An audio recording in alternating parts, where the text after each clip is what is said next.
प्रिय श्रोताओं, श्री गणेश गंगा चैनल में आपका एक बार फिर से स्वागत है। छठ व्रत की कथा पढ़ने से हर मनोकामना होगी पूरी। प्रिय श्रोताओं, आपसे निवेदन है कि यह कथा पूरी सुने। आधु अधूरी कथा सुनने से आपको कोई जानकारी नहीं होगी। वीडियो को लाइक और शेयर जरूर करें। कार्तिक शुक्ल पक्ष की षष्ठी को छठ पर्व मनाए जाने का विधान है। यह 4 दिवसीय पर्व मुख्य रूप से बिहार में मनाया जाता है। यहां जानिए छठ की कहानी। छठ पर्व का तीसरा दिन सबसे खास होता है, सबसे महत्वपूर्ण होता है, क्योंकि इस दिन महिलाएं 36 घंटों का निर्जला व्रत शुरू करती है। संध्या में डूबते हुए सूर्य को अर्घ दिया जाता है, तो अगले दिन उगते सूर्य की पूजा होती है। छठ पर्व मुख्य रूप से बिहार, झारखंड और पूर्वी उत्तर प्रदेश में बड़े धूमधाम से मनाया जाता है। इस पर्व को डाला छठ, सूर्य षष्ठी और छठ पूजा आदि नामों से भी जाना जाता है। इस त्योहार में मुख्य रूप से भगवान श्री सूर्य नारायण और षष्ठी माता की पूजा बड़ी धूमधाम से होती है। छठ व्रत पूरा करने से पहले इसकी कथा पढ़ना बहुत जरूरी है।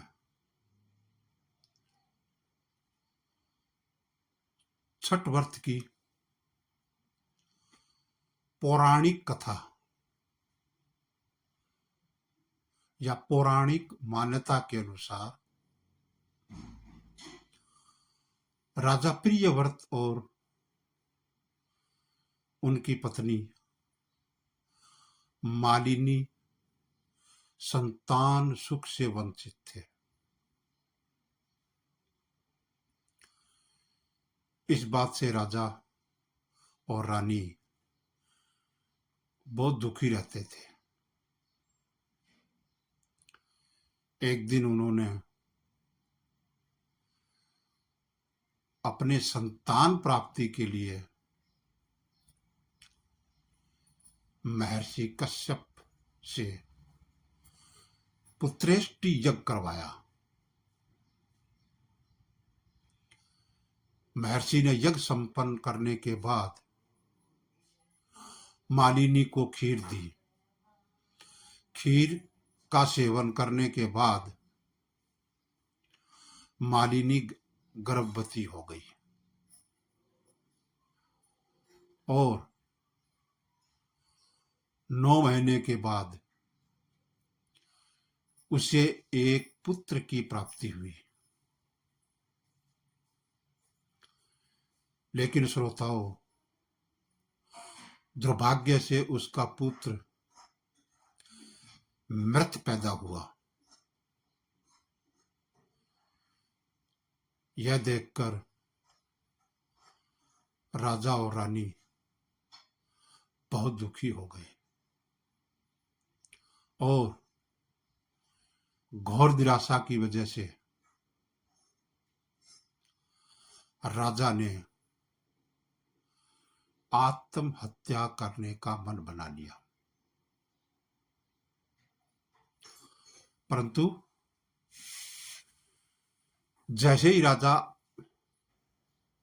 आत्महत्या करने लगे तो उनके सामने भगवान की मानस पुत्री देवसेना प्रकट हुई और उन्होंने कहा कि मैं षष्ठी देवी हूं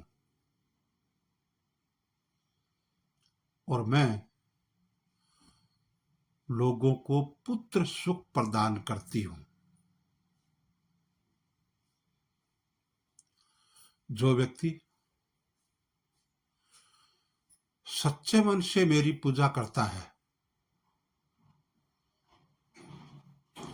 उसकी मैं सभी मनोकामनाएं पूर्ण करती हूं। यदि राजन तुम मेरी विधि विधान से पूजा करोगे तो मैं तुम्हें पुत्र रत्न प्राप्ति का वरदान दूंगी। देवी के कहे अनुसार राजा प्रियव्रत ने कार्तिक शुक्ल की षष्ठी तिथि को देवी षष्ठी की पूजा की। इस पूजा के फलस्वरूप रानी मालिनी एक बार फिर से गर्भवती हुई और ठीक 9 महीने बाद उन्हें एक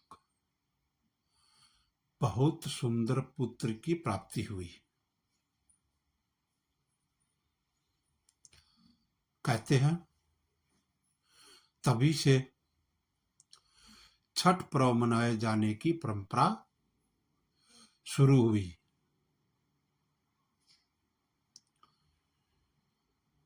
इस पर्व से जुड़ी एक और कथा है जिसके अनुसार महाभारत काल में जब जुए में पांडव अपना सारा राजपाट हार गए थे तब देवी द्रौपदी ने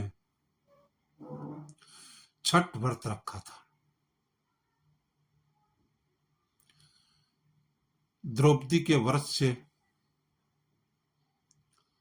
प्रसन्न होकर षष्ठी देवी ने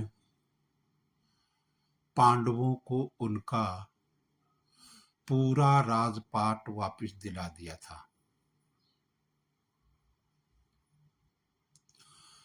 वहीं एक अन्य पौराणिक कथा के मुताबिक महाभारत काल में सूर्य पुत्र कर्ण ने सबसे पहले सूर्य देव की पूजा की थी और कहा जाता है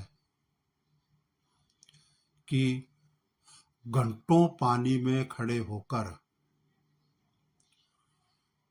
कर्ण सूर्य देव को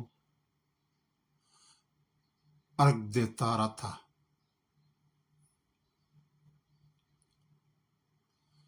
सूर्य देव की कृपा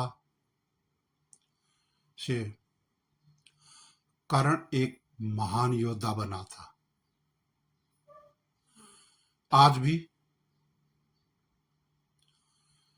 छठ में अर्घ दान ही यही परंपरा चली आ रही है।